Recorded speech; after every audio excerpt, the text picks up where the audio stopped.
I'm going to give you both historical, Native American oral history, and archaeological information. I'm going to start with a little bit of background, very briefly, and then move into what did we find and how did we find it? And then I'll come to a conclusion, I hope. The renderings of the story of the Battle of Little Bighorn, and it is an iconic myth in American history, largely due to the people who were involved at one level or another. George Armstrong Custer and Sitting Bull, who are both important people in American history. And we have these renderings of what happened there, including Little Big Man with Dustin Hoffman.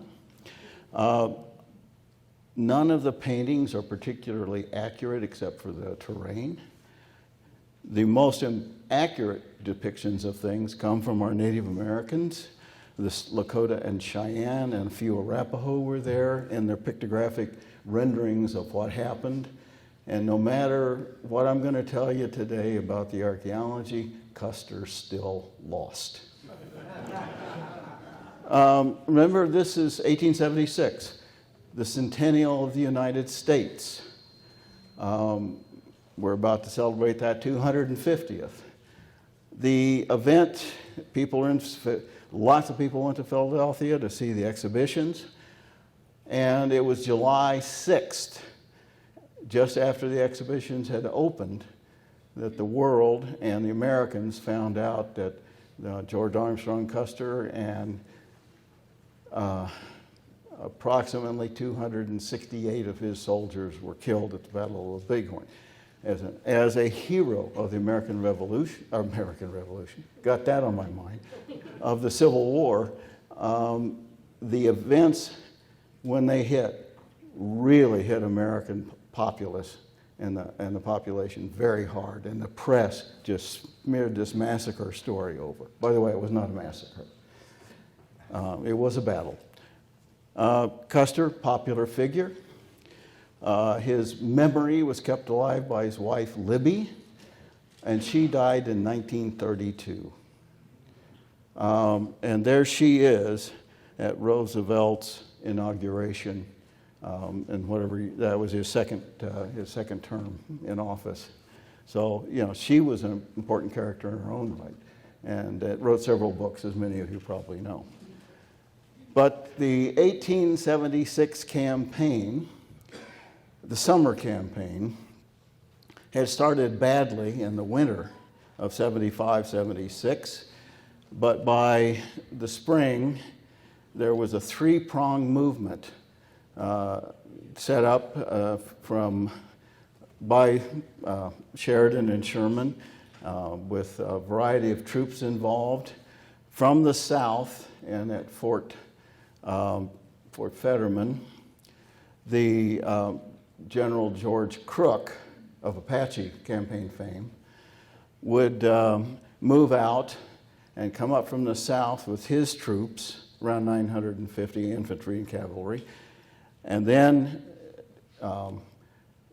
John Gibbon of the artillery manual fame would march from Fort Ellis, Montana, and join up with the other folks on the Yellowstone. And General Alfred Terry would march in from Fort Abraham Lincoln with the 7th Cavalry and some infantry. And they would join up at what became the Powder River Supply Depot. And then they would force the winter roamers and the recalcitrant folks, Native Americans, back onto the reservations. This is not a genocide. Don't ever let anybody tell you that. They're just going to push them back. It didn't work out so well. But Crook got in a little trouble on June 17th at the Battle of the Rosebud. And he held the ground at the end of the day and claimed victory, but he lost the battle. And he only had 9 killed, but he had expended, he says, 26,000 rounds of ammunition, so he was almost out of ammo, so he went back to where Sheridan, Wyoming is now Goose Creek Camp. And the story is he spent the rest of the summer fly fishing. It's not true. He did quite a bit more. But he did not make connection with the other two commands who had joined up. So on June 22nd, 1876, General Terry, after several scouts had already occurred up in the Rosebud and that area around the Yellowstone, this is the general terrain that you see out there. It's not flat plains. They began a movement which led to the Little Bighorn. Custer and the 7th Cavalry crossed the Yellowstone by ferrying across on the steamboat Far West. Then he began an overland march on the 22nd, camped along the way a couple of times. And on the morning of 25th of June, 1876, his scouts spotted from a place called Crow's Nest in the mountain what they believed to be a Lakota and Cheyenne camp in the valley of the Little Bighorn. That camp, shown in red, if I can use the right pencils, is right in here. And it was sizable, maybe 5,000 people in it, probably that many horses or more. The scouts were seeing what they said were worms wiggling out there. There was the horse herd, and they could see smoke from the camp. Custer got up there and did not believe them because he couldn't see it with his binoculars. And he couldn't distinguish it, let me put it that way. He could probably see something. So they moved forward. He divides his command with Captain Frederick Benteen, sent a couple of companies, sent off to the more or less south. The river, by the way, flows roughly northwesterly, northeast. Well, it just bends all over the place. It's a meandering stream, and joins the Bighorn River, and then that flows into the Yellowstone, flows into Missouri, and it all comes down out of into the Mississippi at St. Louis. So we have a highway system going on the water. But Benteen scouts off to the south, make sure there are no Indians behind them. He sends Marcus Reno with Major Marcus Reno, 2nd in command, with several companies into the valley to attack the village. By this time they figured out they've got a big village or set of camps in that valley, and he sends those folks in to attack. And he tells Reno he will support him from the rear with all the rest of the command of 5 companies. What he didn't tell Reno is that he's going to cross the river again and go up on the high bluffs on the other side of the river, which is on the east side, and move on down and probably try to attack the village in its middle or in somewhere around what's now called Medicine Tail Coulee. And so Reno's left in the valley with about 190 men. And he's attacking. Remember, every 4th man's holding the horses because they dismount to attack in skirmish order. And they have 900 mounted warriors come out of the camps and flank Reno. He has no support. He falls back into an area right down in here on the valley floor, and he's literally surrounded. A scout Bloody Knife is hit in the head, and brains are spattered all over Reno. He kind of loses control. He has everybody mount up, dismount, mount up, and charge. It's a chaotic retreat. And they had already seen somebody passing on the north or east side of the river and looking at them from the high ground. So they're going to go over there and see if they can find those folks. They presume it's Custer. By this time, Custer has moved on down here, as you see in the blue line, and gets to Custer Field, as we now call it, and is and the command is destroyed. And that's what we're going to get into, is how and why that happened. So we have those Native American depictions showing lots of dead soldiers, coup counting, legs dismemberment, mutilation of sorts, if you will. I hate that term because this is, and I'll get to that in a minute, but I'll tell you why I don't like that term. Fire is my friend. A fire in August 1983 burned off the battlefield, about 900 acres. There's been 2 or 3 fires since then, but did not burn what was the visitor center. That's now gone, by the way, and the new one's being built right now, and the National Cemetery, which has over 5,000 veterans buried there from all the wars, Indian wars on. And it's closed now because they've run out of space and they won't expand it. But that fire allowed me to start a project there in 1984, which I continued at one level or another for the next 27 years. So I've walked every inch of that field a couple of times. We used metal detectors, largely done by volunteers. And I've had some great volunteers. They taught me how to do metal detecting. And we just formed our own skirmish lines and marched across that battlefield in very systematic manners. Since 1984, we've done 3,000 acres out there. Out of 9,000 that was considered the field of battle. Most of that nothing happened in. We used total station transit initially, later electronic distance meters, and then finally global positioning systems to record every artifact before it was removed from the ground as precisely as possible. That's the key to the analysis that I'll be talking about. We used very early and now common computer-based mapping. Never drew a map in my life that is as good as that stuff. Here's the distribution on the Custer field of the artifacts. The white dots represent the marble markers that are on the field. Those marble markers represent where men were buried and where they fell. This is the only battlefield in the world where people, they put the markers where they fell in battle rather as opposed to where the mass graves or whatever it might be. The other dots, different colors, represent the artifacts recovered. And you can see they're kind of in and around the markers. And I'll talk a little more about that in a second.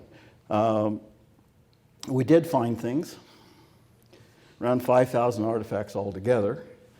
We found projectile points, iron projectile points, 12 of them. This is not a bow and arrow fight. So don't bring a bow and arrow fight to a gunfight. Lots and lots of cartridge cases. This is at the Reno battlefield, and most people are aware that Major Reno, who was later rejoined with Benteen and the pack train, there are 350 survivors of the Battle of Little Bighorn. Custer and his immediate command of 210 are killed. There are another 50 or so casualties, so making it 268 total that are killed or died of wounds, and the rest of them. But Reno, not an aggressive field commander, but Benteen took charge. And at the Reno Benteen defense site, as it's called now, we found this. They had dug in. They had little rifle pits that they had, and this is, there's an unfired 45, 55 carbine round, and all these fired rounds around it. And those are as we discovered them. So we were seeing a firing position based on that. And we found unfired material, bullets, cartridges, as well as lots of fired stuff all over. We found other things. There's a picket pen at Reno Benteen still in place near the hospital, where they picketed the horses and mules in order to provide shelter for the wounded and a lot of horses and mules killed. There's a spur, cavalry spur, the 59 pattern, I think it is, Civil War style. And this gilded watch, found the works. It's a hunting case watch. found pieces and parts of it. It's a Swiss movement and an American case. I haven't been able to figure out exactly who made it, but it is marked Swiss. Found some gun parts. I'm sure most of you will recognize that as the loading lever for a Remington percussion revolver, a new model. And of course, we know the Army's carrying 1873 Colt revolvers and 1873 Springfield carbines, except for a few folks who were carrying personal weapons, the officers mainly. That was found in an Indian position. If you will note, there's some damage here and damage back here. It's hard to see in the photograph. We think it's a chain fire where somebody loaded it and it went off and blew the loading rammer out of the gun. So things happen. And we found some other pieces and parts of firearms that were broken, but that's a good example of one. And that's a Native American gun. Civil War piece, but as you know, surplus had already started selling. The government surplused a lot of stuff and sold it off, but the 1868 Treaty of Fort Laramie required annuities to be given to the Indians, Lakota, Lakota and Cheyenne and others. And among those annuities were firearms and ammunition, mostly surplus Civil War carbines and pistols. It's the analysis of the item along with this precise locational information that allows us to do stuff. Now, some of you saw me wandering around the halls yesterday with the casting kit stuck in my jacket, and I was making bore casts, rifling casts of a number of the weapons that you all very kindly allowed me to do. And this is what we're getting. And I have, with the National Center for Preservation Technology, Training and Technology grant a few years ago, I started a database on 18th and 19th century rifled firearms with determining the number of landing grooves, their widths, and all that. And it's a searchable database. You can see here on the bottom. I'm sure you can all read that. And I can go in and for a bullet and determine what the most likely firearm that was fired from. Not the individual firearm, but the type. In the center there, you'll see a 44 caliber. That's a firing pin impression I made. That's not an original. It's a historic cartridge, but we'd been taking firing pin impressions of firearms, so we'll know how to identify what kind of weapon some of these things come from. This is the same stuff firearms examiners do today for criminal cases. And I am a technical advisor to the Association of Firearms and Tool Mark Examiners in black powder, firearms, and ammunition. So that gives me a little credibility, at least to some people. But here, this is what we found a lot of, bullets.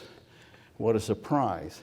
Now, some of you are astute enough to realize that the two on the upper left, the complete rounds, are 500 grain, not 405 grain like was used in the carbine rounds and rifle rounds in 1876. Those were fired, probably salutes in 1886 during the 10th anniversary or later times. So we did find other stuff out there. The cartridge cases were all dated in the later stuff, not in 1876. So, but you see on the bottom row down here, some of the Native American guns. There's a Sharps. I can't remember what that one is. There's a 58 caliber musket, round balls, up here, Army stuff. So it's all over the place. There's kinds of, this computer distorts things slightly, so you'll have to forgive the computer. But we're looking at 5070. I believe that one's a Colt. No, that's the Colt. And there's now I can't remember. And I used to know them all by their first number. But 4570, that 1873 Winchester. And again, distorted slightly in shape. And then there's the Benet Prime cartridge cases and complete examples as well. And we found quite a few unfired rounds. This is what we're looking at. And there's a variety of firing pin impressions that you see on these various 50-70s and 45s. But what I did, based on training with the firearms examiners at the Nebraska State Patrol, my office at the time was with the Park Services, was in Lincoln, Nebraska. Had been there since 1947, still is. And we're in a federal building, so they're not going to sell that one off. But I was able to get a comparison microscope, like firearms examiners use, at 2 stages, and you can put 2 different cartridges or bullets, as the case may be, on that, and then look at them in stereo view. Now here's 2 50-70s, and you can see very clearly the firing pin impressions are different. So we can conclude right there, they were fired in 2 different guns. When you get them under the microscope, this is a Henry, or an 1866 Winchester. Those impressions, the darker one at the top you can see, and the bottom one lighter, but with the micro characteristics called individual characteristics, they are consistent. So those 2 cartridges were fired in the same weapon. And we had good enough preservation out there to do that for most, not all, but most of the cartridges that we recovered. And here's a 45, 4570, 4555, whatever you want to call it. Couple of cartridges that once we cleaned them, we can say that they were likely fired, and they're consistent with being fired in the same weapon.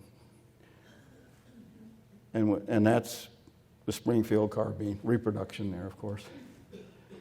The Henry, or model 1866 Winchester, got a really cool digital microscope where I can do a lot of stuff with it and compare and look at these things. But we look at them, and that's the Henry, and that double firing pin is consistent with the Henry, as most of you probably know better than I do.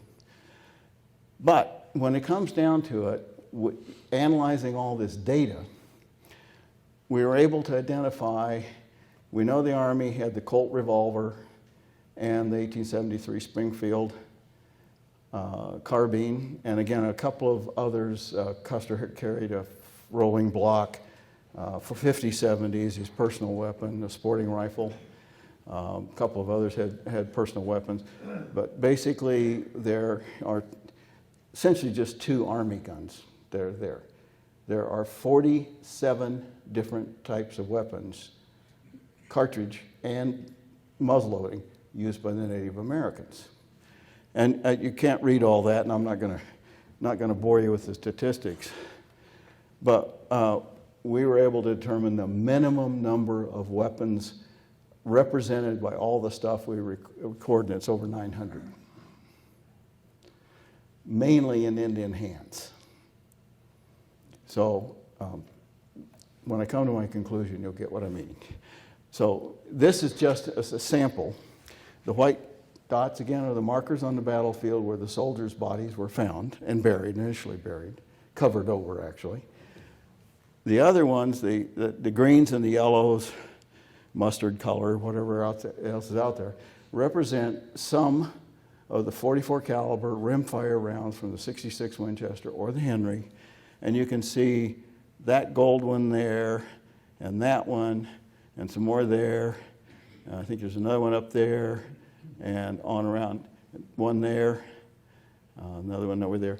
That represents one firearm moving around that battlefield. So we're able to trace that, and that battlefield is just about a mile long.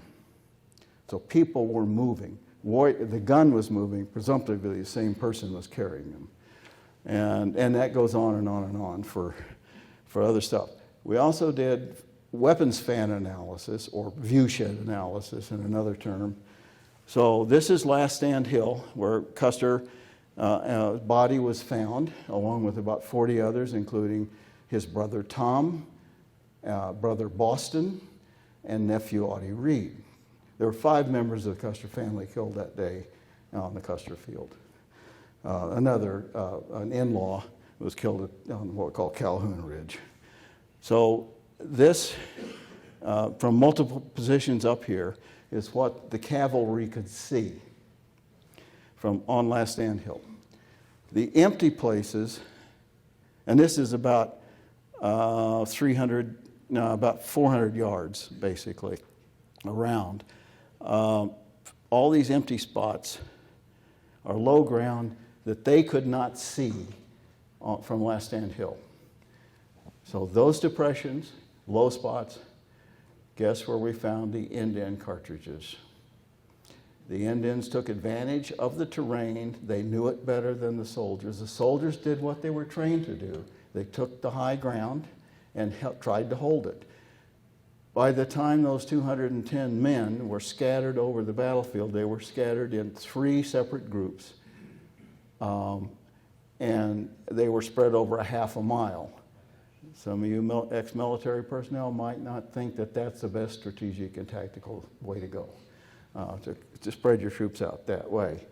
And Custer and his command are surrounded, again, quite like Reno, quite literally, by hundreds and hundreds of warriors, perhaps up to 1,500. 7-to-1 odds right there, and all well armed. So that is, again, visualizing this is how we can see how things did or did not happen. And it's a reasonably accurate reconstruction, I think. But I can come to this, which is, in comes the cavalry from 2 wings. I'm not going to give you all the back detail on that, but they come in, they'd separated earlier and come back together, 5 companies of the 7th Cavalry, and join up at what's called Calhoun Hill. The warriors are already pressing them from the village, and the village was 3/4 of a mile. The village, camp circles, 5 camp circles, are about 3/4 of a mile long in the valley. The command rejoins. They're there for a few minutes, apparently, based on oral accounts from one surviving scout who left, and Curley, who left and went off, and some of the Native American accounts as well. They then deploy companies C and L, and Calhoun and Crittenden, and Calhoun is brother-in-law to George. And then Custer takes the rest of the command and moves on down, dropping Company I, Captain Kehoe, who's the next senior officer, in a position about 300 yards back from the Calhoun position. And that means he could have gone forward to take them, but Custer moves on. But that dropping Kehoe back there and actually down along that ravine that you can see up there on the upper part, he's actually in this area down here. He's not on the ridge top. That allows Kehoe to be able to come to the aid of Custer if he gets in trouble, or Custer can go back to him. He can go to the aid of Calhoun and Crittenden if they get in trouble, or they can come to him. Tactically, it's a good approach. It didn't work. There's more warriors coming in. Company C apparently makes a charge down to disrupt a bunch of warriors coming up a ravine, and they're shot up pretty badly. And they're not able to rejoin E or L, and so there's a mess going on, and more warriors are pouring in. By this time, they've got Reno pinned down, and many of the warriors are coming over to work on this. And Custer moved forward. We don't know how far he got. It's a bit of a debate. He might have gotten some scouts down to the river, down here. Remember, north is often that direction. But we know some scouts got down here, but we don't know if anybody else did. The newspaper reporter, Mark Kellogg's body is actually found down here, although his marker's over here.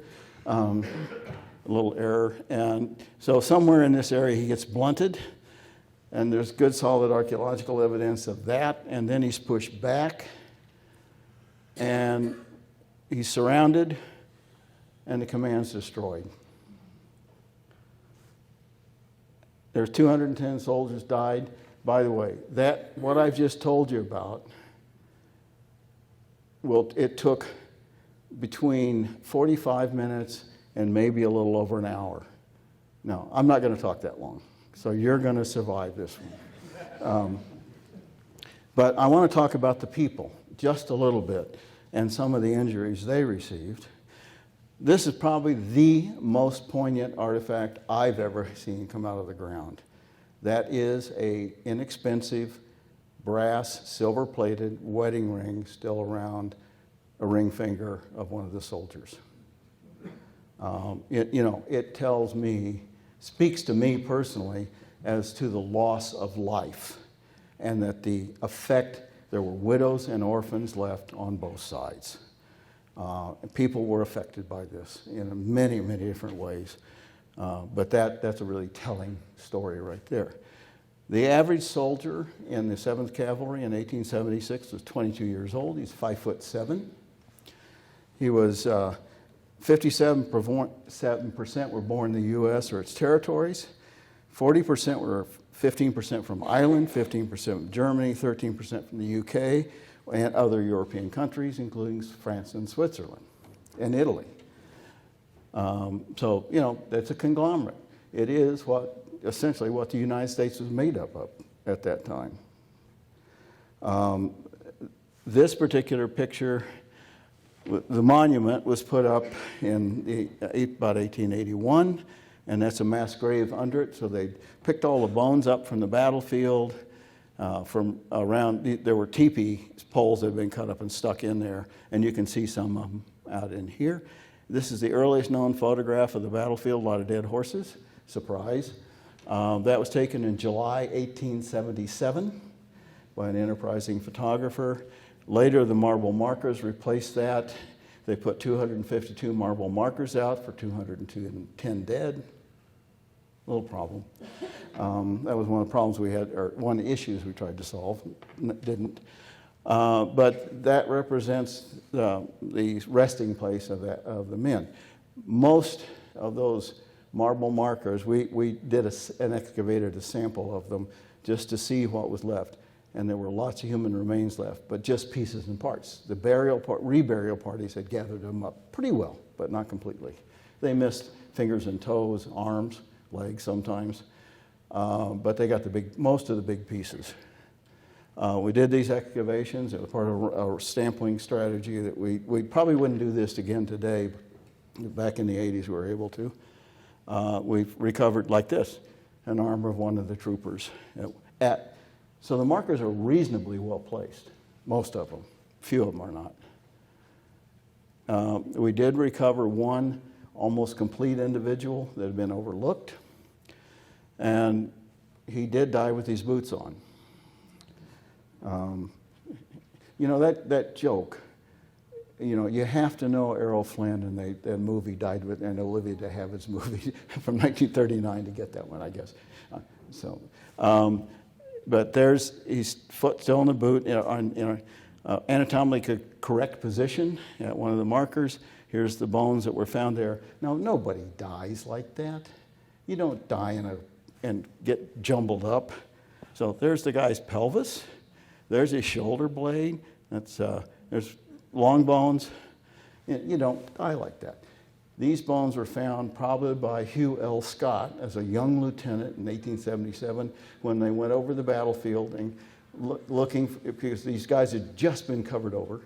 And the next thing they did was go back and rebury them. And then they're dug up in 79, put in a mass grave. So it's another complicated part of the story. So this may be one of those burials that Hugh Scott's command did. It's not related to me. But he, at the end of this, and when they cleaned up all A little later, all of the horse bone and put them in a mass grave. They said, we left the field in a perfectly clean and pleasant experience.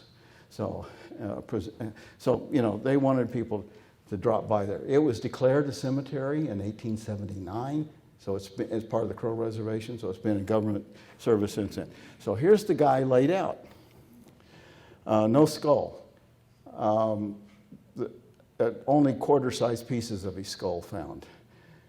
And the reason is he had a little blunt force trauma to his head. That jaw was broken into about 10 or 15 pieces. We had to reassemble that, the underjaw, the mandible. And he did have a few wounds. Gunshot wound to the chest. That's the inside of the ribs where it came through from the left to right. The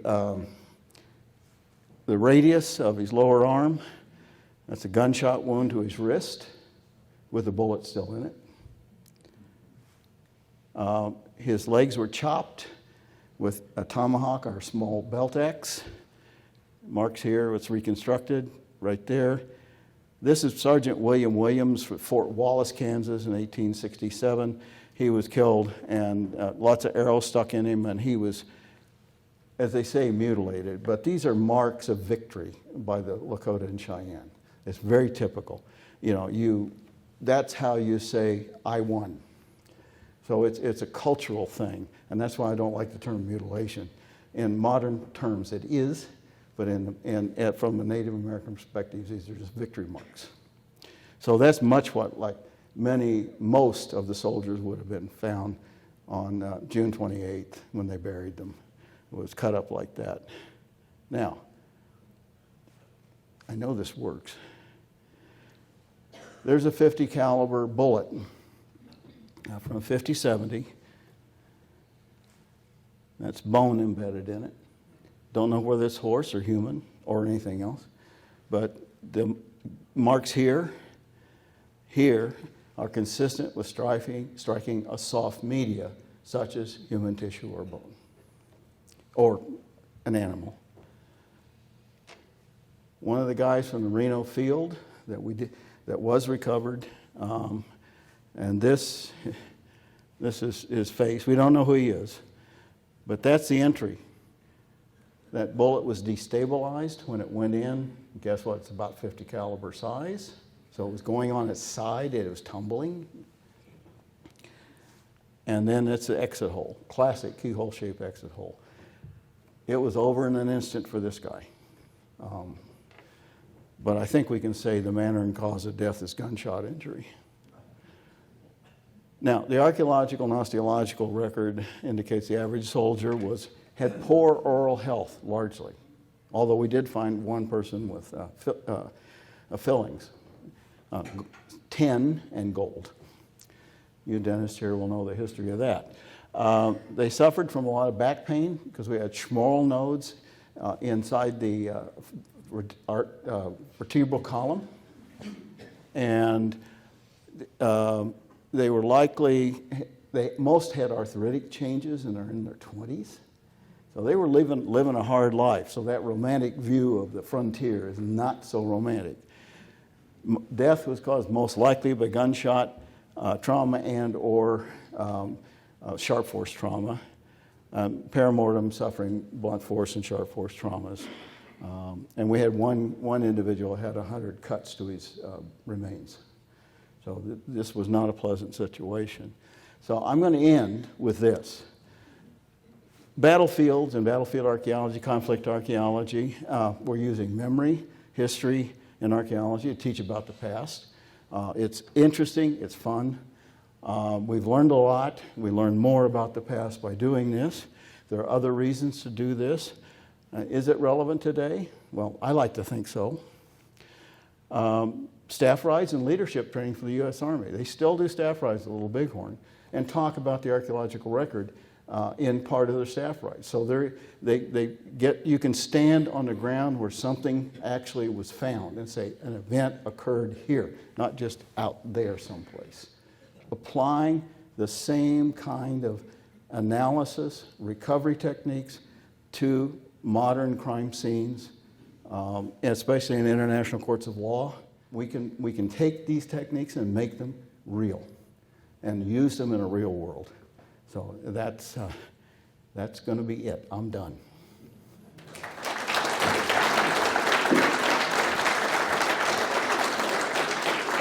Do we have time for a question or two, or should we wait? Question.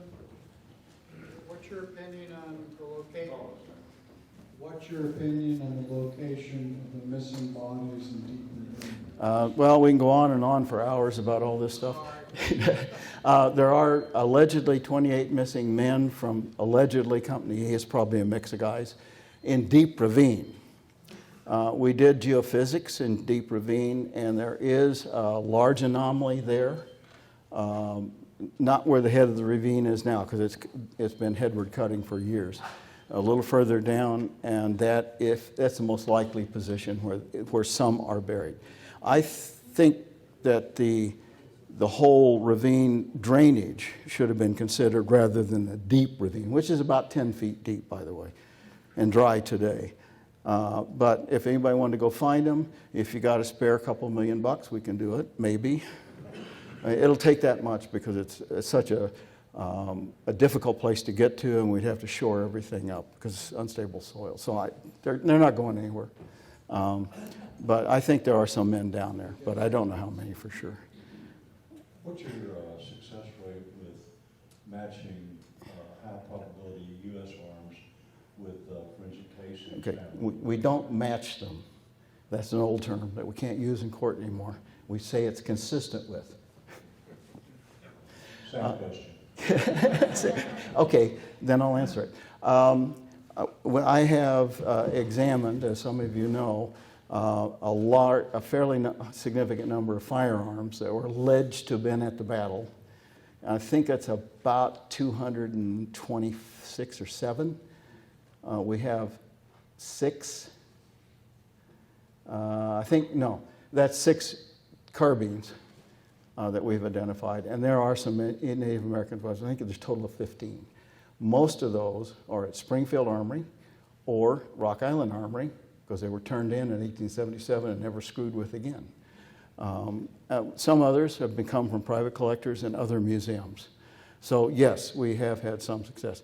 Most of the stuff in private hands it's a real question of how much it was used afterward, and there can be changes to breech face, firing pin imprint, extractors, etc. A lot of parts replaced, but so it's less than 10% examination. I can't do that anymore because I don't have access to the artifacts anymore. I'm now a civilian on pension. Okay, one more question, then we're going to have to move on. That story, did any of Custer's companies, now we call them crews, in the column stop and get back to Reno's? There were a couple of soldiers who were sent back with messages to Benteen to come on, big village, bring packs, the written document, which is at West Point, by the way. Yes, there were a couple. And there's possibly, the stories come out 50 years later and so on, that maybe when somebody got away or somebody went back and joined them afterward or whatever. I discount those quite a little bit. It's just memory is not that, and a little bit of self-aggrandizing sometimes. But the evidence from the markers and the archaeological excavations is that 210 men were killed there. Yeah. Thank you. Thank you.